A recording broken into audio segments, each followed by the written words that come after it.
நண்பர்களுக்கு வணக்கம். MEG TNPSC அகாடமியிலிருந்து முனைவர் மா. விஜய் அலெக்சாண்டர். 2025ஆம் ஆண்டின் ஜனவரி மாதம் 1ஆம் தேதி 2ஆம் தேதியினுடைய முக்கியமான நடப்பு நிகழ்வுகளை காண்போம். சென்னை கிண்டியில் உள்ள அண்ணா பல்கலைக்கழக வளாகத்தில் மாணவி பாலியல் வன்கொடுமை செய்யப்பட்டது தொடர்பாக தேசிய மகளிர் ஆணைய உறுப்பினர் மம்தா குமாரி, ஓய்வு பெற்ற IPS அதிகாரி பிரவீன் தீக்ஷித் ஆகியோர் கொண்ட உண்மை கண்டறியும் இருநபர் குழுவை ஆணையம் அமைத்தது. இந்த ஆணையம் 112 இந்தியா என்ற அவசர உதவி கைபேசி செயலியை நடைமுறைப்படுத்த வேண்டும் என தெரிவித்துள்ளது. ஜனவரி மாதத்தில் GSLV ராக்கெட் திட்டத்தை செயல்படுத்த உள்ளதாகவும், இது ஸ்ரீஹரிகோட்டாவில் இருந்து செலுத்தப்படும் 100வது ராக்கெட் ஏவுதல் என்றும் இஸ்ரோ தலைவர் சோமநாத் தெரிவித்துள்ளார். தமிழகத்தில் வீடுகளில் ஸ்மார்ட் மீட்டர் பொருத்த மாநில அரசு முடிவு செய்தது. ஸ்மார்ட் மீட்டர் என்பது மின் பயன்பாட்டையும் அதற்குரிய கட்டணத்தையும் இணையத்தின் உதவியுடன் துல்லியமாக கணக்கிட பொருத்தப்படும் மீட்டர் ஆகும். முப்படைகளையும் தொழில்நுட்ப ரீதியாக மேம்பட்ட போருக்கு தயாராக மாற்றுவதை நோக்கமாக கொண்டிருக்கும் வகையில் 2025ஆம் ஆண்டு சீர்திருத்த ஆண்டாக கடைபிடிக்கப்படும் என மத்திய பாதுகாப்புத்துறை அமைச்சகம் தெரிவித்துள்ளது. இந்திய கடற்படையில் சூரத், நீலகிரி ஆகிய இரு போர்க்கப்பல்கள், வக்ஷீர் என்ற நீர்மூழ்கி கப்பல் ஆகியவை வரும் ஜனவரி 15ஆம் தேதி இணைக்கப்பட உள்ளன. மும்பையில் உள்ள மசகான் கப்பல் கட்டுமான நிறுவனத்தின் 2 போர்க்கப்பல்களும் நீர்மூழ்கி கப்பலும் கட்டப்பட்டுள்ளன. ஸ்க்ரப் டைபஸ் என்பது ஒரு வகையான பாக்டீரியா தொற்று ஆகும். ரிக்கட்சியா எனப்படும் பாக்டீரியா பாதித்த ஒட்டுண்ணிகள், பூச்சிகள், உயிரினங்கள் மனிதர்களை கடிக்கும்போது அவர்களுக்கு ஸ்க்ரப் டைபஸ் நோய் ஏற்படுகிறது. டை அமோனியம் பாஸ்பேட் DAP உரத்துக்கு கூடுதல் மானியத்தை தொடர்ந்து வழங்கவும், இதற்காக ரூபாய் 3850 கோடி ஒதுக்கவும் மத்திய அமைச்சரவை ஒப்புதல் வழங்கியது. 2024ஆம் ஆண்டில் தமிழகத்தில் இயல்பை விட 28% மழை அதிகமாக பதிவாகியுள்ளது என்று இந்திய வானிலை ஆய்வு மையம் தெரிவித்துள்ளது. பாகிஸ்தானின் பஞ்சாப் மாகாண தலைநகர் லாகூரில் உள்ள வரலாற்று சிறப்புமிக்க பூஞ்ச் மாளிகையில் சுதந்திர போராட்ட வீரர் பகத்சிங் நினைவு கண்காட்சியை அந்த மாகாண அரசு பொதுமக்களின் பார்வைக்கு திறந்துள்ளது. இந்திய கடற்படை கப்பலான IMSV தாரணியில் 2 பெண் அதிகாரிகள் உலகை சுற்றி பயணித்து வருவது இளம் தலைமுறையினருக்கு ஊக்கமளிக்கும் என கடற்படை தலைமை தளபதி தினேஷ் K. திரிபாதி தெரிவித்துள்ளார். நாவிகா சாகர் பரிக்ரமா 2 முன்னெடுப்பின் கீழ் INSV தாரணியில் தில்னா மற்றும் ரூபா ஆகிய 2 பெண் அதிகாரிகள் உலகம் முழுவதும் பயணித்து வருகின்றனர் என்பது குறிப்பிடத்தக்கது. 1880இல் புவி வெப்பத்தை அளவிட தொடங்கியதற்கு பிறகு இதுவரையில் இல்லாத வெப்பத்தை எதிர்கொண்ட ஆண்டாக 2024ஆம் ஆண்டு சாதனை படைத்திருக்கிறது. ஒசூர் அருகே தென்பெண்ணை ஆற்றில் தொழிற்சாலை கழிவுகள் கலப்பால் நச்சு நுரை ஏற்படுவது தொடர்பாக மத்திய, தமிழக அரசுகளிடம் விளக்கம் கோரி தேசிய பசுமை தீர்ப்பாயம் நோட்டீஸ் அனுப்பியுள்ளது. பசுமை தீர்ப்பாயத்தின் தலைவர் நீதிபதி பிரகாஷ் ஸ்ரீவத்சவா ஆவார். கடந்த 2023-24ஆம் ஆண்டில் நாட்டில் பள்ளி மாணவர் சேர்க்கை 37 லட்சம் சரிந்துள்ளது. 2023-24ஆம் ஆண்டுக்குள் 19.7 கோடிக்கும் அதிகமான மாணவ மாணவிகளுக்கு ஆதார் எண் வழங்கப்பட்டுள்ளது. ஏர் இந்தியாவின் தேர்ந்தெடுக்கப்பட்டுள்ள உள்நாட்டு மற்றும் சர்வதேச விமானங்களில் வைஃபை அதாவது வயர்லெஸ் இணையம் சேவை வழங்கப்படும் என அந்நிறுவனம் அறிவித்துள்ளது. இதன் மூலம் இந்தியாவுக்குள் விமானங்களில் இணைய சேவையை வழங்கும் முதல் விமான நிறுவனம் என்ற பெருமையை ஏர் இந்தியா பெற்றுள்ளது. தேசிய கூட்டுறவு ஏற்றுமதி நிறுவனத்தின் NCEL வாயிலாக இந்தோனேஷியாவுக்கு 10 லட்சம் டன் பாசுமதி அல்லாத அரிசி ஏற்றுமதிக்கு மத்திய அமைச்சரவை அனுமதி வழங்கியது. NCEL மத்திய கூட்டுறவு அமைச்சகம் இந்தோனேஷிய அரசு இடையிலான புரிந்துணர்வு ஒப்பந்தத்தின் கீழ் இந்த ஏற்றுமதி நடைபெறும். இந்திய பசிபிக் பிராந்தியத்தின் எதிர்கால தேவைகளுக்கு ஒன்றிணைந்து பணியாற்றுவதில் உறுதியுடன் இருப்பதாக குவாட் கூட்டமைப்பு தெரிவித்துள்ளது. குவாட் கூட்டமைப்பில் இந்தியா, ஆஸ்திரேலியா, ஜப்பான், அமெரிக்கா ஆகிய நாடுகள் உள்ளன. தெற்காசிய நாடுகள் கூட்டமைப்பின் அதாவது ஆசியான் கூட்டமைப்பில் ஒற்றுமையை நிலையாக ஆதரிக்க குவாட் கூட்டமைப்பு மீண்டும் உறுதியளிக்கிறது என்று தெரிவிக்கப்பட்டுள்ளது. மாநிலங்களுக்கு இடையிலான பகுதிகளில் புதிய இடங்களுக்கு தங்கள் நடவடிக்கைகளை விரிவுபடுத்தும் நக்சலைட்டுகளின் முயற்சி வெற்றி பெறவில்லை என்று மத்திய உள்துறை அமைச்சகம் தெரிவித்துள்ளது. நக்சலைட் அமைப்புகளிலேயே CBI மாவோயிஸ்ட் அமைப்புதான் மிக தீவிரமாக செயல்பட்டு வருவது குறிப்பிடத்தக்கது. மறைந்த முன்னாள் பிரதமர் வாஜ்பாயின் பிறந்த தினம் டிசம்பர் 25 நல்லாட்சி தினமாக கடந்த 2014ஆம் ஆண்டிலிருந்து கடைபிடிக்கப்பட்டு வருகிறது.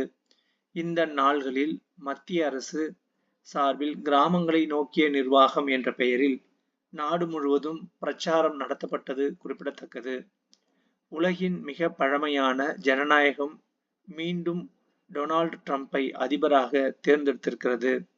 அதேபோல் உலகின் மிகப்பெரிய ஜனநாயகத்தில் 3வது முறையாக நரேந்திர மோடி பிரதமராகி இருக்கிறார் என்பது குறிப்பிடத்தக்கது. ஜம்மு காஷ்மீர் மற்றும் லடாக் த்ரூ தி ஏஜஸ் என்ற புத்தகத்தை மத்திய உள்துறை அமைச்சர் அமித்ஷா மற்றும் மத்திய கல்வித்துறை அமைச்சர் தர்மேந்திர பிரதான் ஆகியோர் வெளியிட உள்ளனர்.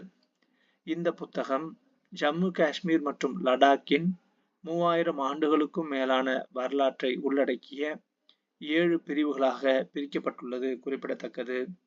இந்தியா, பாகிஸ்தானில் உள்ள அணுமின் நிலையங்களின் விவரங்களை இரு நாடுகளும் பரஸ்பரம் பரிமாறிக்கொண்டன. இந்தியா மற்றும் பாகிஸ்தானில் உள்ள அணுமின் நிலையங்கள் மீது இரு நாடுகளும் பரஸ்பரம் தாக்குதல் நடத்துவதை தடுக்கும் நோக்கில் கடந்த 1988ஆம் ஆண்டு டிசம்பர் 31ஆம் தேதி இரு நாடுகளும் ஒப்பந்தம் மேற்கொண்டன. இந்த ஒப்பந்தத்தின் கீழ் இரு நாடுகளிலும் உள்ள அணுமின் நிலையங்கள் குறித்த விவரங்களை ஆண்டுதோறும் ஜனவரி 1ஆம் தேதி இரு நாடுகளும் பரஸ்பரம் பரிமாறிக்கொள்கின்றன என்பது குறிப்பிடத்தக்கது. சிறைச்சாலைகளில் ஜாதி அடிப்படையில் பாகுபாடு காட்டாமல் தடுக்க நடவடிக்கை மேற்கொள்ள வேண்டும் என்று மாநிலங்கள் மற்றும் யூனியன் பிரதேச அரசுகளுக்கு மத்திய அரசு அறிவுறுத்தியுள்ளது. பிரதமரின் ஃபசல் பீமா யோஜனா PMFBY மறுசீரமைக்கப்பட்ட வானிலை அடிப்படையிலான பயிர் காப்பீட்டு திட்டம் RWBCIS ஆகிய இரு பயிர் காப்பீட்டு திட்டங்களையும் 2025-26 வரை மேலும் ஓராண்டுக்கு நீட்டிக்க மத்திய அமைச்சரவை ஒப்புதல் வழங்கியுள்ளது. இத்திட்டங்களின் அமலாக்கத்தில் புத்தாக்கம் மற்றும் தொழில்நுட்ப பயன்பாட்டுக்கு உதவ ரூபாய் 824.77 கோடி நிதி தொகுப்புடன் தனி நிதியம் உருவாக்கவும் அமைச்சரவை ஒப்புதல் வழங்கியுள்ளது. தொழில்நுட்ப அடிப்படையிலான மகசூல் மதிப்பீட்டு அமைப்பு முறை STEC, வானிலை தகவல் மற்றும் தரவு கட்டமைப்பு முறை WINS போன்ற வேளாண் சார்ந்த தொழில்நுட்ப முன்னெடுப்புகள் மற்றும் ஆராய்ச்சி மேம்பாட்டு நடவடிக்கைகளுக்கு நிதி பயன்படுத்தப்படும்.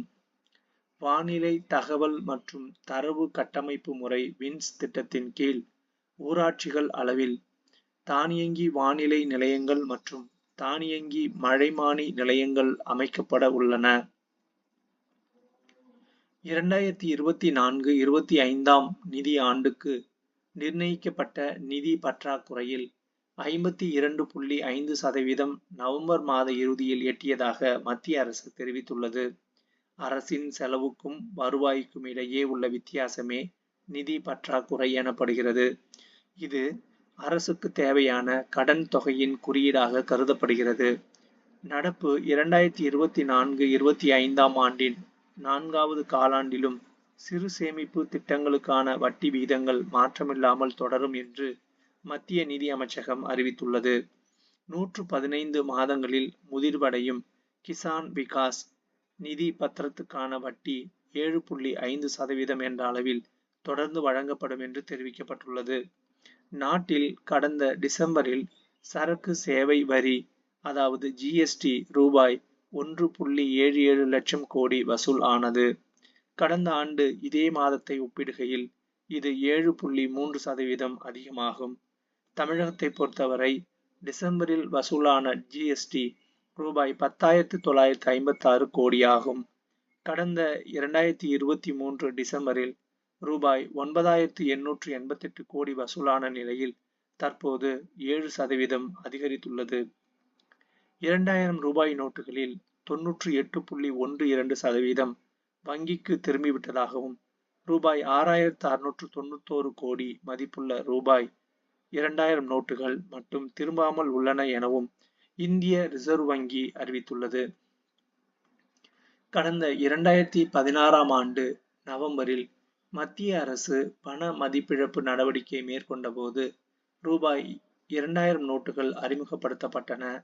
பின்னர் 2023ஆம் ஆண்டு மே மாதம் 19ஆம் தேதி முதல் அந்த நோட்டுகள் திரும்ப பெறப்படுவதாக அறிவிக்கப்பட்டது. அப்போது ரூபாய் 3.56 லட்சம் கோடி மதிப்பிலான ரூபாய் 2000 நோட்டுகள் புழக்கத்தில் இருந்தன என்பது குறிப்பிடத்தக்கது. காஞ்சிபுரம் மாவட்டம் உத்திரமேரூரில் பிரசித்தி பெற்ற வைகுண்ட பெருமாள் கோயில் உள்ளது. இந்த கோயிலில் 1000 ஆண்டுகளுக்கு முன்பே குடவோலை முறையில் தேர்தல் நடந்ததற்கான வழிமுறைகள் பொறிக்கப்பட்ட கல்வெட்டுகள் உள்ளன. ஆண்டுதோறும் டிசம்பர் கடைசி வாரம் குறள் வாரமாக கொண்டாடப்படும் என முதல்வர் மு.க. ஸ்டாலின் அறிவித்தார். தமிழகத்தில் முன் எப்போதும் இல்லாத வகையில் கடந்த ஆண்டில் மட்டும் மூளை சாவு அடைந்த 268 பேரின் உடல் உறுப்புகள் தானமாக பெறப்பட்டு 1500 பேருக்கு மறுவாழ்வு அளிக்கப்பட்டுள்ளது.